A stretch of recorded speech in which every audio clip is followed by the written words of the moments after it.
Vincent, kinilala at binigyang pugay ng liderato ng Philippine National Police ang mga tauhan nito, gayon din ang mga katuwang nilang ahensya ng pamahalaan na nagpamalas ng dedikasyon at pagtugon sa tawag ng tungkulin para sa Hatol ng Bayan 2025.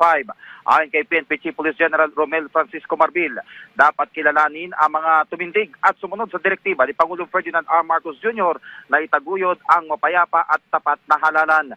Bagaman may mga napaulat na minor at technical at logistical issues, agad naman itong naaksyonan ng mga kinaukulang ahensya ng pamahalaan.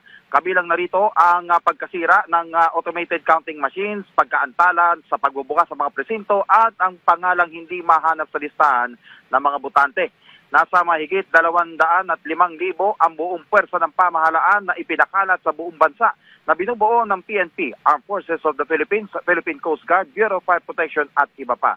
Bagaman idineklarang generally peaceful ng PNP ang mismong araw ng halalan, sa kabila ng mga naitalang insidente, mananatili namang full alert status upang tiyakin na mapipigilan pa rin nila ang mga magtatangkang magasik ng karahasan.